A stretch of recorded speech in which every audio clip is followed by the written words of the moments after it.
On this hillside, on Saturday the 14th of October 1066, a single battle between a few thousand men permanently changed the course of history in England and beyond.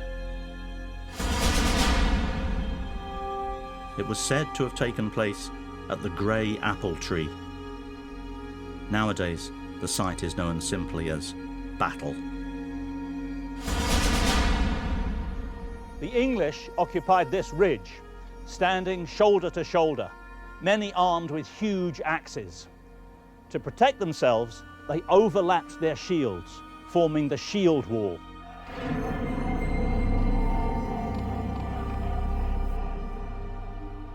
This was the traditional way of fighting, tried and tested over the centuries. Confronting them was something startlingly new in English warfare.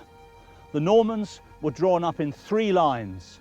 First the archers, then the infantry, then the mounted knights.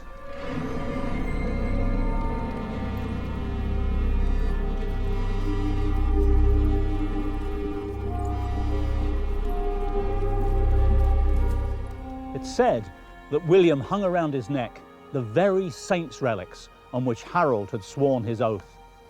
With the papal banner fluttering in the breeze, he must have been confident that God and the saints were backing him.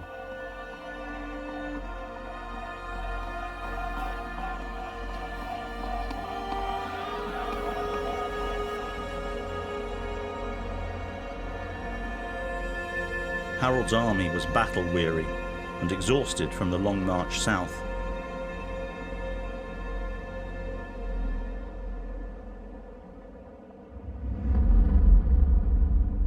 Fighting began about 9 o'clock in the morning.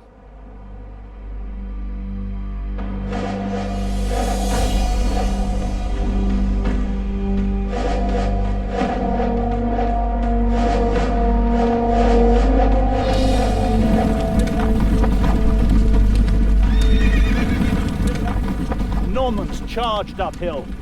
The war cries on both sides were soon drowned out by the clash of arms and the shrieks and groans of the wounded and the dying.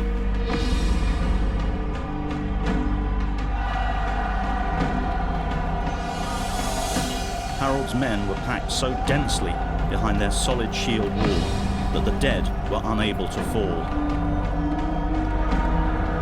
The Normans couldn't break the English line.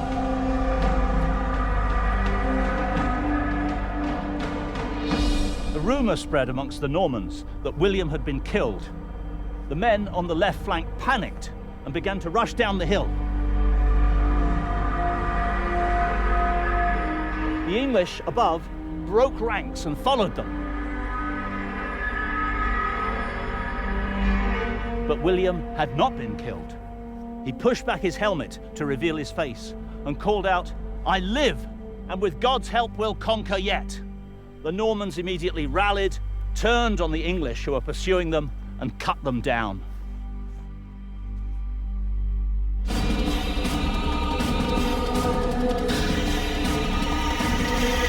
The English line was broken, and the Normans charged in.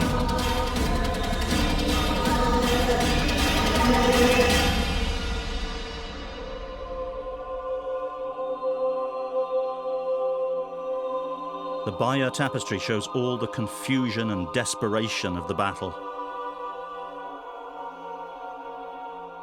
In the 11th century, it was customary for the bishops to join in, though they were forbidden to shed blood. Here's Bishop Odo, William's half-brother. He's carrying a huge club. That way, he could break a few arms or heads without any bloodshed.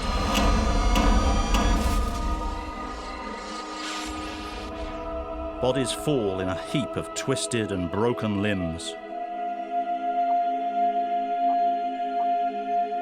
The hillside must have been saturated with blood.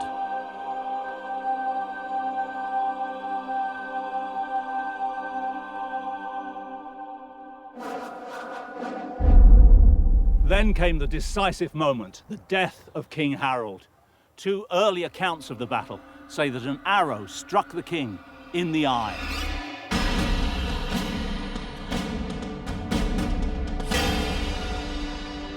The king was dead,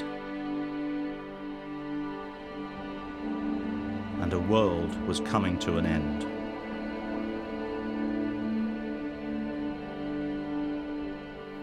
Harold's body was so mutilated that it couldn't even be found. It was recognised eventually, legend has it, by his mistress, Edith the Swan-Necked, who identified it by certain secret marks known only to her.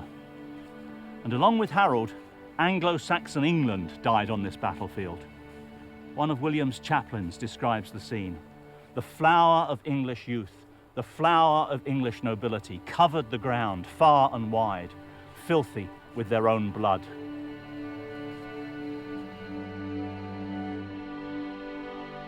It's said that William refused to bury the English dead. They lay rotting for days.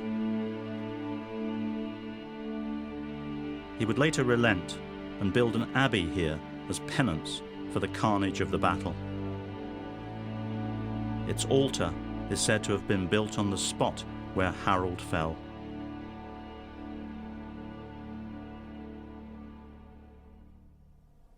But in the immediate aftermath of the battle, William felt no remorse. A week after his victory, this bastard descendant of Viking pirates set off on the march to London. He was now William the Conqueror, soon to be William, King of England. The future belonged to the Normans.